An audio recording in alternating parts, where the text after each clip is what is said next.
I am so excited for yet another epic conversation on the Life at Full Blast podcast. I am really excited to invite my friend and client and just colleague in the industry, Chelsey, to the show. Chelsey's got a very unique way of doing things. And I just want to say, she works with astronauts. So you need to tune in and pay attention because Chelsey's got some really cool stuff to share today. Chelsey, welcome to the show. Thank you for having me. I'm very excited to be here. I love it. I mean, that whole she works with astronauts, there's got to be a story behind that. So let's dig in. What brought you to working with astronauts? Oh my gosh. Well, really, it's an entrepreneurship journey and story, Mhm. which I think is very relatable for anyone doing like soulpreneur work, right? You wanting to find your purpose and like where does that fit in? And then Mhm. there's a whole self-discovery along with the way with it. And so it's got a lot of like mind, body, and soul. But so I originally had started years ago, kind of going through my own phasing of awakening, I guess. And my dreams were always a really big part of that. Mhm. So, like this whole time in the narrative, my dreams have always been involved in guiding me. So that's why I have to start with the dream space because Yeah. that's really what called me into my own personal like hero's journey and all of this dark soul of the night and all this, which really brought me to more authentic parts of myself, which got me into the coaching space. I had a wholesale company for like almost a decade, actually, in the smoking industry. So like I was doing something totally different. Very different. Um, and was still working from home and so there's a lot of tools I developed, but it was really just wanting to find myself, and I just felt like really like I was having an identity crisis. So my dreams were a really big support in showing me what was working in my life and what wasn't working in my life. And as I watched things transition and fall off, everything new started coming into play. So my dreams really were involved. And when I first started doing my certifications just for like life coaching, I was like kind of knew I wanted to work with dreams, but I was also afraid to. So there Mm. was this whole journey of like my subconscious mind knew what we were going to do, but my conscious mind was kind of like kicking and screaming with its belief systems of who do we think we are? And this is kind of crazy. And like, shouldn't we be doing this like a different way? So it took me on a really unique path of like how I went about like my academics, how I went about trying to build business. I explored different industries, different client types. If it's spiritual groups, I've been scolded for selling third eye services. Just all of that. And a lot of it really was a self-love and what is abundance? What is it to be in a creative mindset? That my business could only be as successful as I was. So I felt like I wandered around for like a good couple years. And it was this like inner battle of what's authentic. Do I follow the curiosity and what sparks my attention? Is there supposed to be more structure to this that I have to follow through on?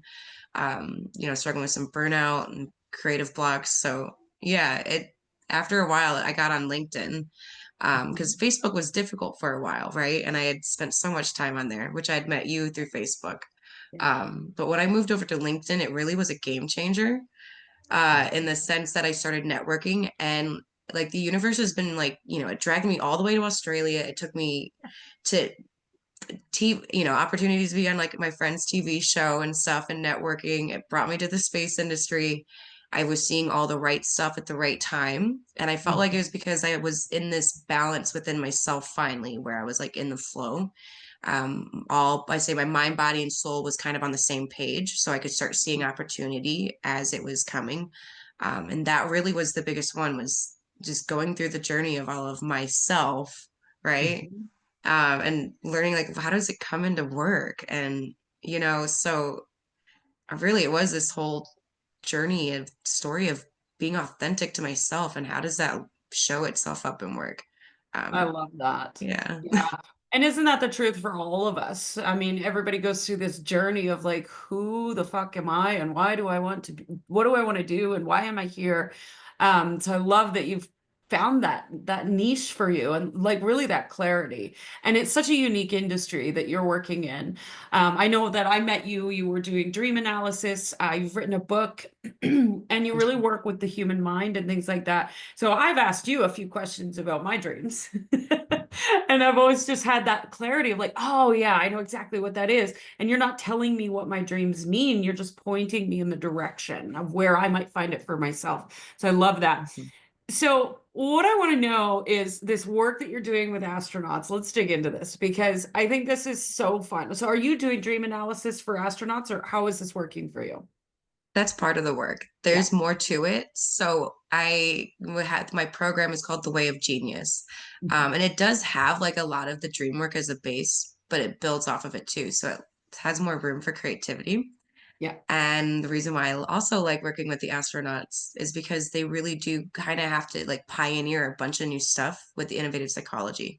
So there's no rules on how far you can go with it, Mhm. which is exciting. So we've started that really opened the door for me to be like, okay, well then I'm going to bring everything that I want to do and I'm curious about. And we're turning into a program. We're doing it.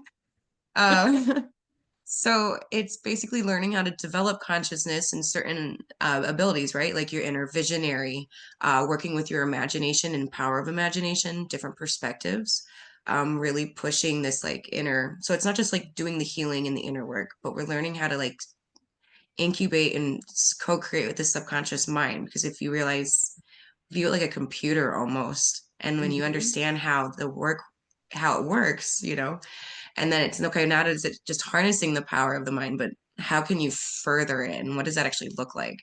Which ends up in conversations of like how consciousness works and how we're all connected and Mhm. like different dimensions and telepathy and special abilities come to play. And so I've been developing a lot of interesting meditations that I just offer for free that are on YouTube. And it's just a fun to go on there and explore and like you'll end up developing some of this stuff. But I also use this framework that I call my trifecta of creative genius or just genius.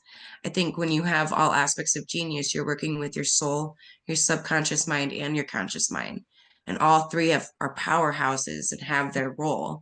And when you can structure it to take an idea from your soul to your subconscious part to innovate it, and then your inspired action through your conscious mind, it's like your whole engine and you have a fine-tuned running machine and it's rolling everything out quite easily actually. But your soul is like the visionary and it sees like beyond the realms and the veils, right? The soul also knows your values and how to align you to that. So whatever your soul comes up with and sees, your subconscious mind gets inspired by, and it Mhm. starts coming up with a million different ideas of pathways and options for you to create that vision. And then you take it to your conscious mind and you learn how to tangibilize it and make it real and create something with it. So this is kind of some of the structured of the core stuff, and then from there we really let it just be like this playground of imagination of go balls to the wall with it, please. I love it. I We love it. even have like remote viewing on there and stuff. Yeah, they want to use remote viewing for like mission before they go on a mission. They want to see like what they're might be up against and can predict and like be very spiritually led by their soul in Mhm. this. And astronauts go through stuff that not only are they experiencing space, but I guess they're having like really spiritual moments up there. I And some of bet. them are seeing stuff that's challenging their idea of reality. Um, Mhm. and there's not a lot of support in that either. So it's interesting. Yeah.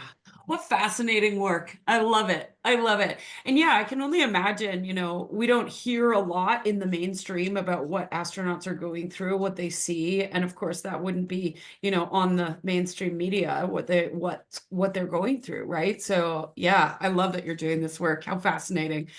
So you are off to Brazil here soon. Can you tell us a little bit about that?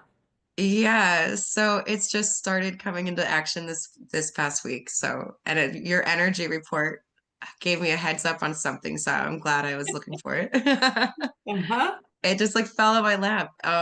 But so what they do normally is there's these analog astronauts with analog missions, and what they do is they're replicating the space experiences around the planet here. A lot of researchers, engineers, and scientists are all so trained to be pretend astronauts is what I call it, but that probably isn't the best word because they are actually trained to become real astronauts too. Right. But they're doing a lot of the footwork here down here. So they have like these missions they set up, and everyone has their expertise and they go with their own agenda of what they're going to do. And then there's like usually a group collective agenda, I believe.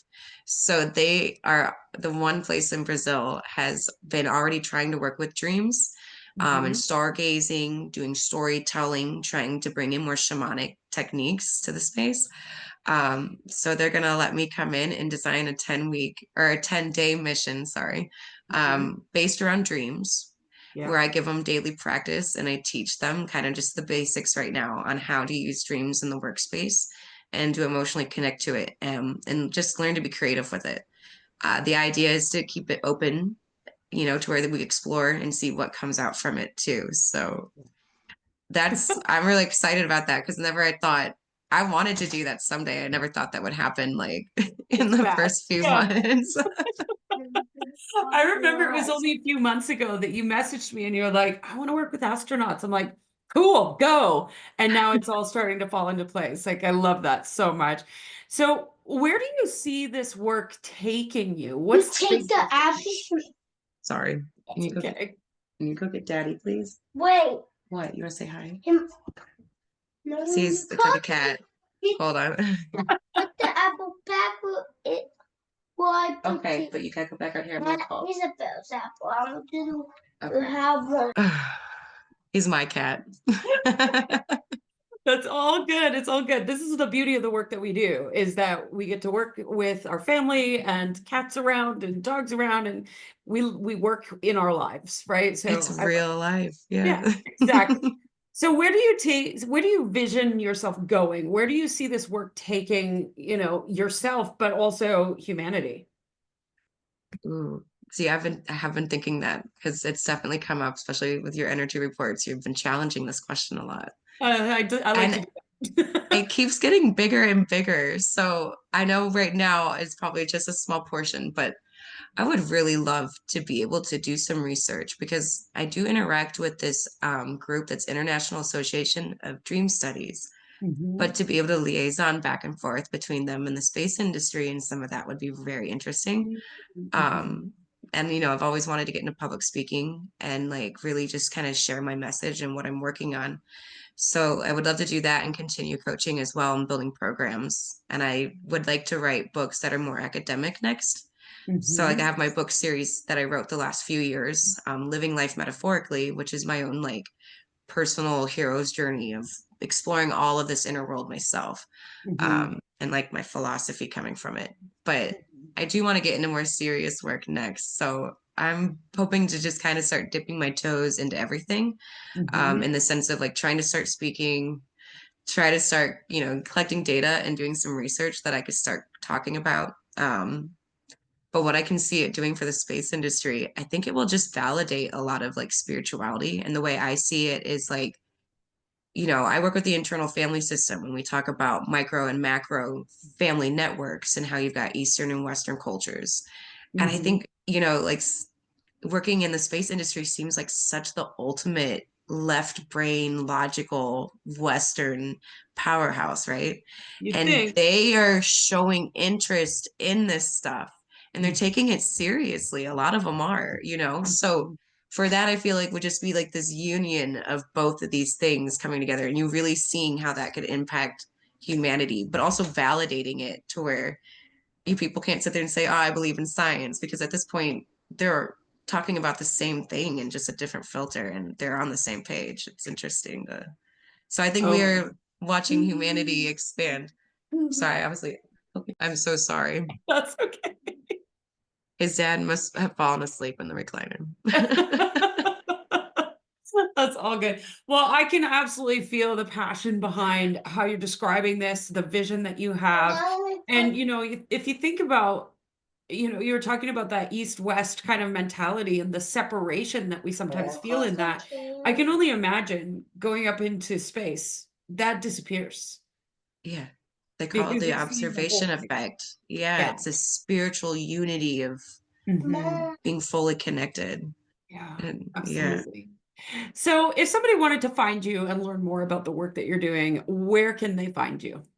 My website is chelseaturpeningcoxsey.com, and Mhm. you're more than welcome to look me up on YouTube, Facebook, or LinkedIn. I'm pretty active on those platforms. So, Awesome. yeah. Awesome. So I will make sure that all of the Mom, links are in the show notes so that anyone Mom, who's fascinated in this work, I want finds you. candy. And it sounds like the little guy is ready to go. So Would any you like last some cotton candy? Yeah. any last words that you'd like to share before we end? No, that is it. Thank you. Okay. This is a really good power quick moment of conversation. So thank you for having me. Absolutely. My pleasure. I will talk to you soon. Have a beautiful rest of your day. Thank you. You too.